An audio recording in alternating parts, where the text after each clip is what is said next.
Hello, everybody, and welcome to the Southwest Alliance Technical Assistance Center 50 Statements of Legislative Advocacy, brought to you by Arizona. Southwest Alliance Technical Assistance Center project was funded by the Administration on Intellectual and Developmental Disabilities.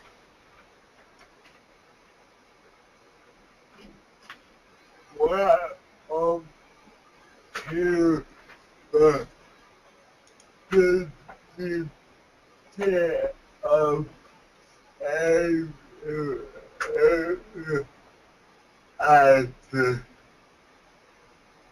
This is Katie, and I'm also interpreting for John, and he says, welcome to the 50 States of Legislative Advocacy. For Katie and John and Jody By Katie and John, Jolene, and Monica. The purpose of this webinar is to define legislative advocacy and the importance and impact it has in our lives. Also to list and describe the various ways we can share our stories in order to change laws about issues that affect us. What is advocacy? John says he has a question for you. What is legislative advocacy? Now, Colorado was unable to join us today. What is the advocacy? And this is for Colorado, New Mexico, and Texas. And again, the question is, what is legislative advocacy?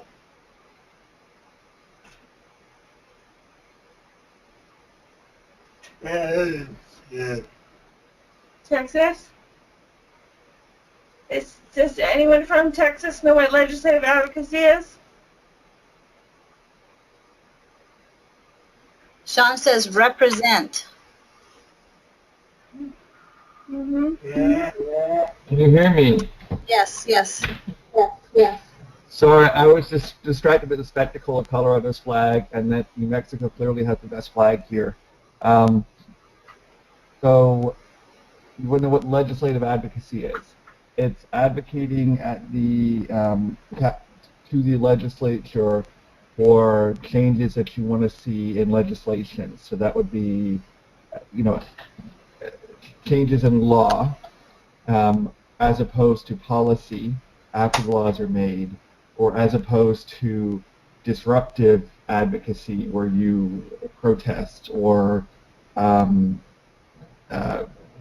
judicial advocacy, like when you take something to court and then you fight it at court, stuff like that. That was not a really good explanation, but I wasn't expecting to define something suddenly. That's good. Thank you. Right.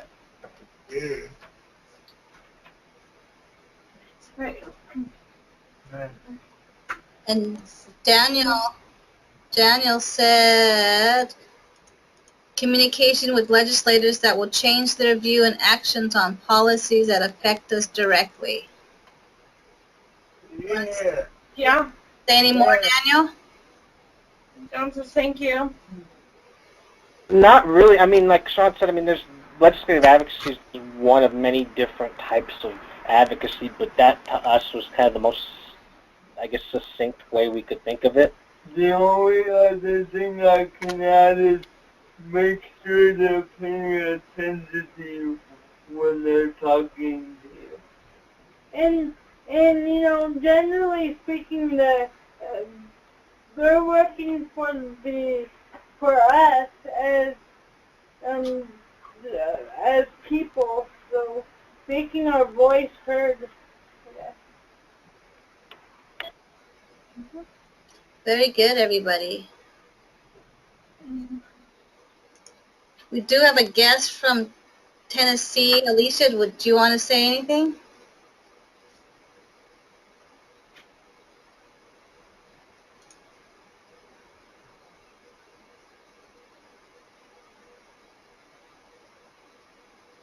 No, okay.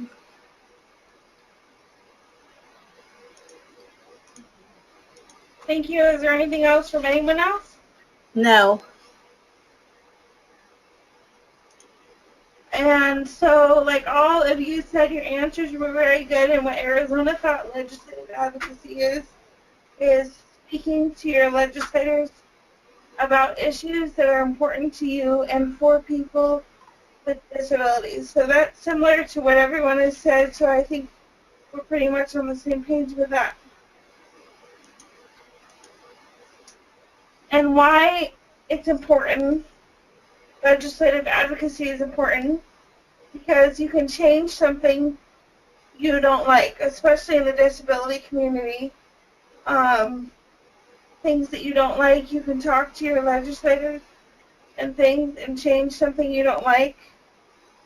And it's important because you'll know what's going on in the government and you can influence their vote based on your opinion and your stories.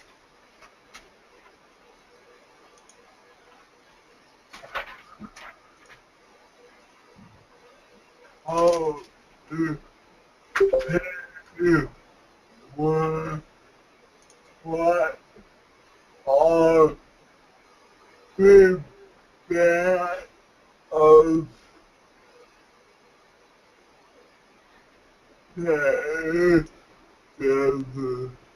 So one of the poll questions, question number 1, that we want to ask you is, what are the 3 branches of government? Are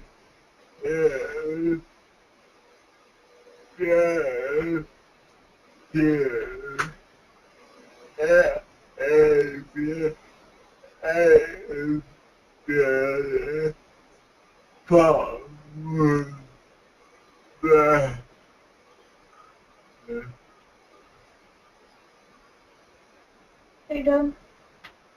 Yeah. Really? Yeah. Okay. So it's a multiple choice question, and A is it corporations, judges, and Congress?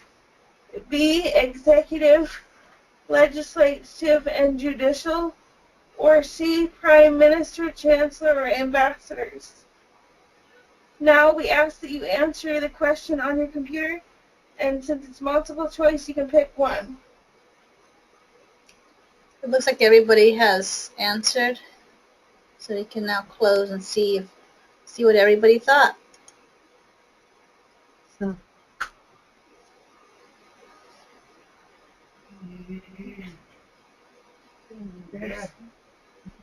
That's correct. It is executive legis.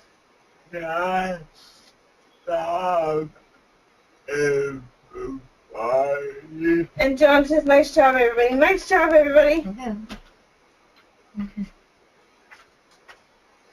Okay, ready?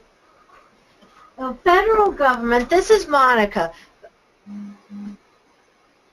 I thought we were on the next one. We are. Yeah, okay. Federal government. You guys just know, the 3 branches of government. Now we're going to break it down. The executive branch is the president, the vice president, and cabinet officials.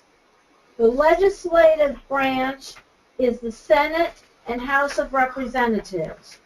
And the judicial branch is the Supreme Court and federal courts.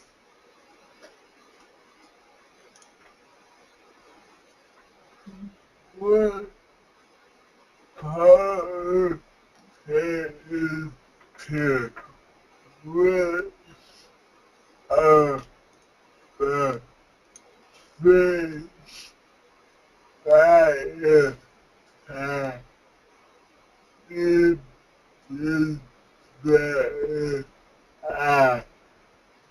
make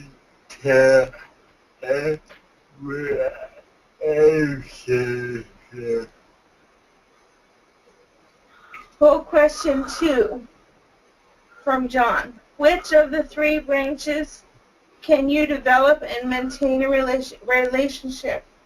A, judicial, B, legislative, and see executive, and you just do the same thing, and you can answer the question on your computer.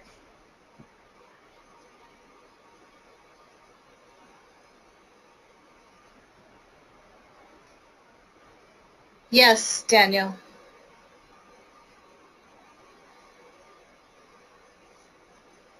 Daniel was asking the more feasibility one. Yes. Yeah. Yes. Mm-hmm.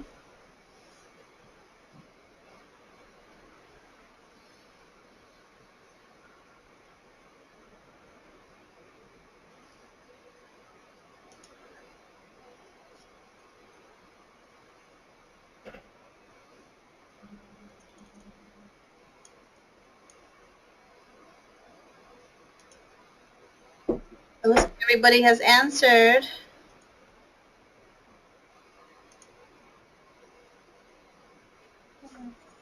Yeah. John says, nice job. Okay. I think. Okay. Well, in your state, okay, in your state government, you still have the same three branches: executive, legislative, and judicial, but it's a little different. The executive branch, you have your governor. Your legislative branch, you still have the Senate and the House of Representatives. And the judicial branch, you have your state Supreme Court. Next slide. Who do they work for? They work for you. You vote to have them represent you at the legislature. You have the power to put them in office, and you have the power to take them out of office. And why do you have a say? Because you are a constituent. Now this is a very powerful word. According to Google, it is defined as being a voting member of a community or organization and having the power to appoint or elect.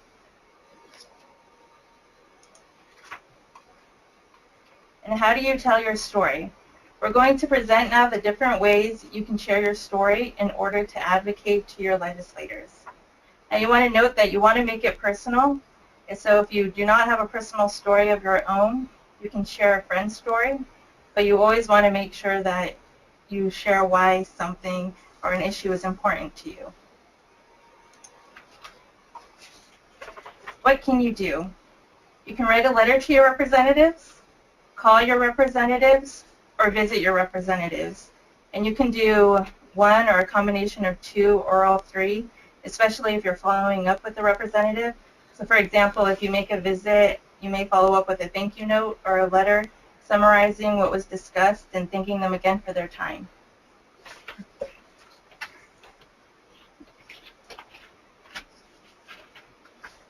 When you write to them, the first thing is to introduce yourself as a voting member of their district. Put your home address, get to the point, let them know what you want them to do. So whether you are supporting or opposing a bill, a proposition, or whatever it is that you're writing to them about. So for example, say the issue is expanding educational opportunities. For me personally, I would briefly write about the importance of increasing support for the inclusion of people with disabilities in schools and how it not only benefits those who have disabilities, but also students without disabilities. Because when I was in school, I usually was either the only student in my class or in the entire school who had a disability, or at least a physical disability. And I have friends who have said before they met me they've never known or been exposed to anyone else with a disability, and how having me as a classmate and friend has helped them to learn and embrace diversity and to be more understanding and not make assumptions about people, especially of things they can and cannot do. And I learned personally to speak up for myself and my needs, and was equally encouraged as my peers were to strive to do my best and to succeed with the rest of them. I would also urge my representatives to support the expansion of funds and push for schools and educators to use more programs like the Individuals with Disabilities Education Act, or IDEA, which makes sure all Americans have access to the tools they need to succeed. So that's just an example. You also want to tell them your story about why this is important to you, which I just did in the example. And it can be your personal story, or it can be a story about someone you care about. Be sure to thank them for their time, and make sure you give them a phone number so they can contact you if they have any questions. For those that want to visit with their legislature or the representatives, you need to make an appointment. And remember, you only have about 5 to 10 minutes to visit with them. And you want to, of course, dress up nice and be presentable for your legislatures or representatives, and do your research. Make sure you know about them and what's important to you and what you're going to talk about. Have handouts ready. Arizona in the past has made handouts which explain why things are important to us. The bills here in Arizona, like when we were advocating for the dental coverage bill, we had things explaining how and why that was important to us. And make sure that that information is in people first language.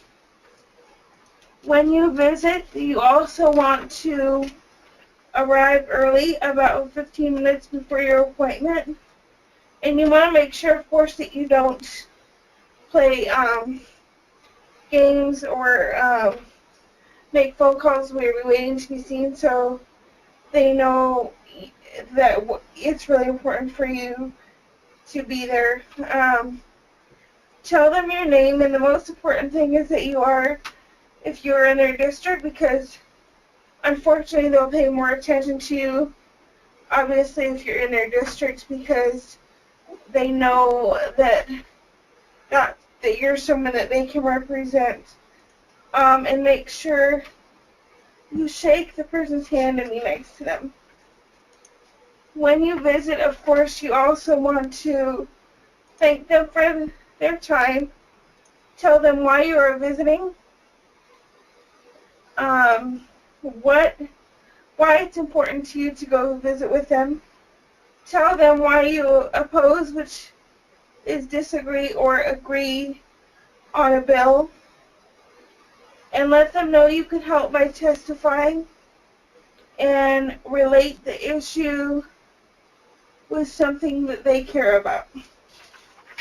When you visit, you might want to also invite them to your self-advocacy meetings so they know more about people with disabilities and what's important to them. And shake their hand again and leave a business card so they can contact you.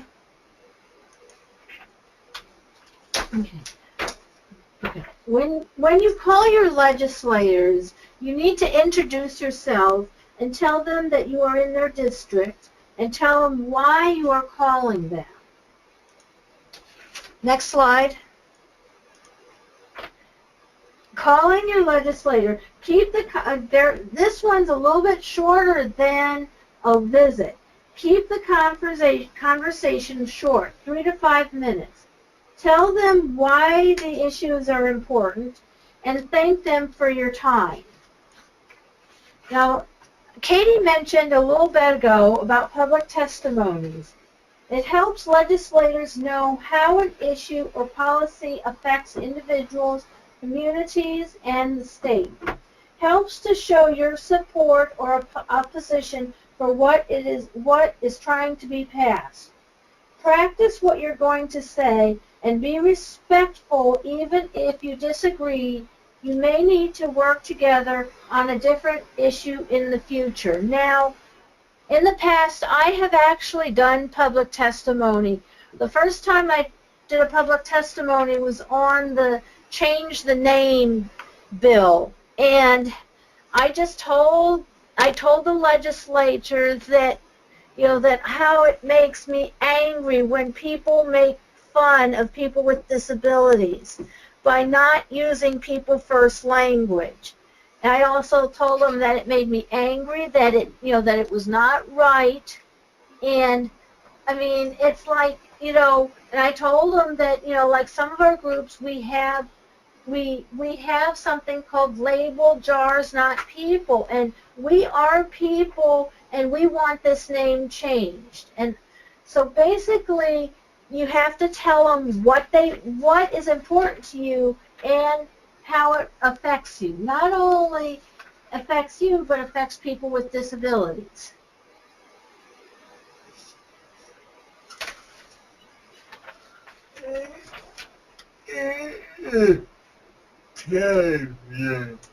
John, that's the end of our presentation, and John wants to know if you have any questions in regards to our presentation. Yeah, I know Sean was first and then Daniel.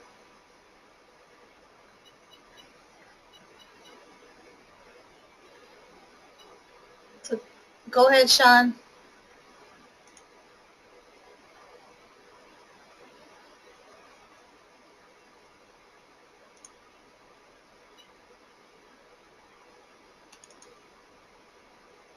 Sean, you had your hand up?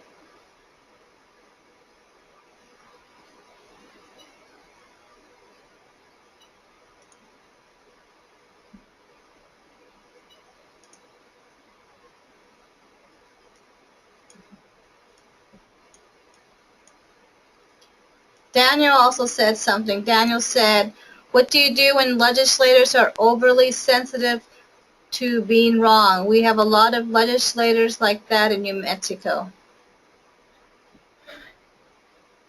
Can you give me an example, please? Or do you have an example?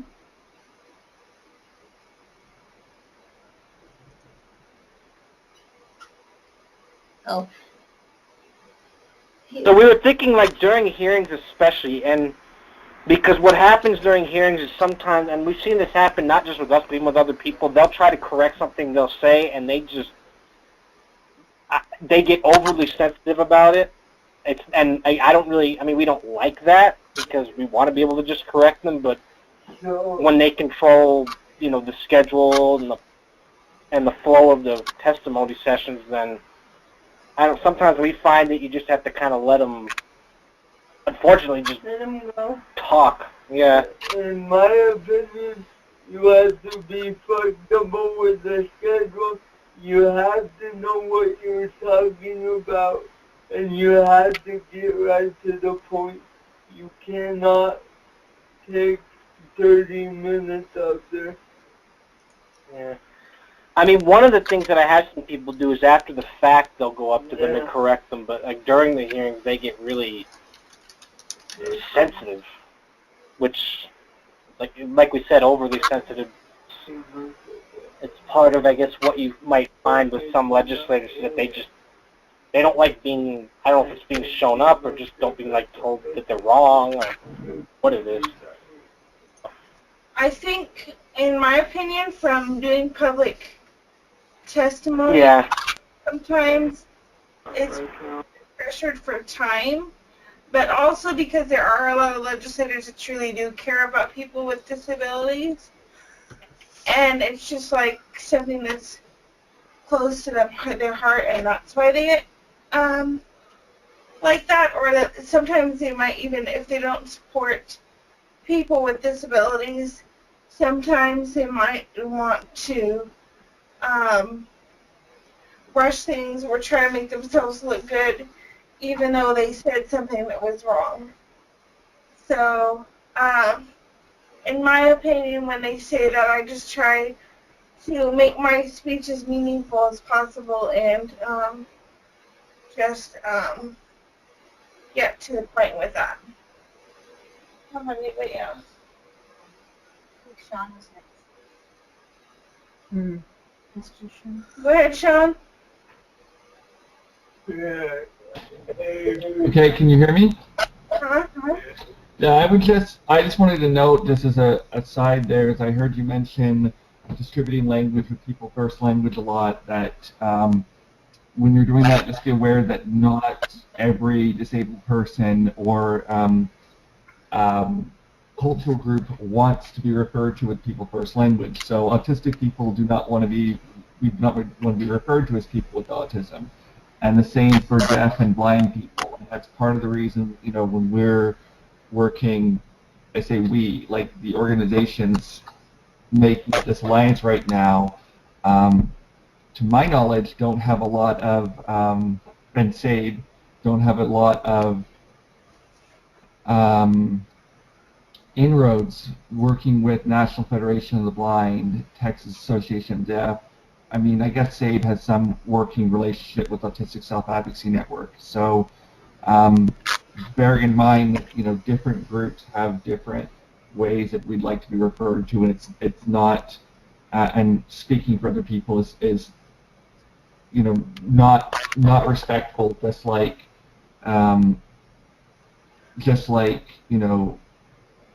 you would like certain language to be respectful for you. So, Sean, how to be referred to then? I'm sorry, what? How would you like to then if it was language based on your Autistic. okay. Identity first language. But that's the thing, not every disability group is the same. Just like not every racial group is the same, and I mean not every minority group has the same preferences just because they're a racial minority or a sexual orientation minority or a disability minority, and so different groups within that minority have different preferences on what standards are appropriate and how they want to be called, and so instead of saying person with autism, you'd rather be called autistic. yes, and so would every other autistic person that I know, and this has been, and it's a policy language of every. I mean, I'm not really trying to have a conversation about this. It's a policy language of every autism organization, Autistic Self-Advocacy Network, Autism Women's Network, Association for Autistic Community Living. It's what the Oregon's Health and Science. I'm blanking right now, but the Oregon University that's doing collaborative health studies with autistic people uses identity first language as their respectful language because it's what is the language preference of the community. So what I'm saying is that it's frustrating when those documents get distributed and it says refer to someone as a person with autism, not an autistic person, because I'm not separable from my autism. If I it's not something that I can lose, and it's not something that's negative to me. But anyway, that's what I'm saying. When you're going and advocating on behalf of people who aren't there, like autistic people, or blind people, or deaf people, you should be aware of the kind of language that we want to be referred by. Okay, thank you. Thank you.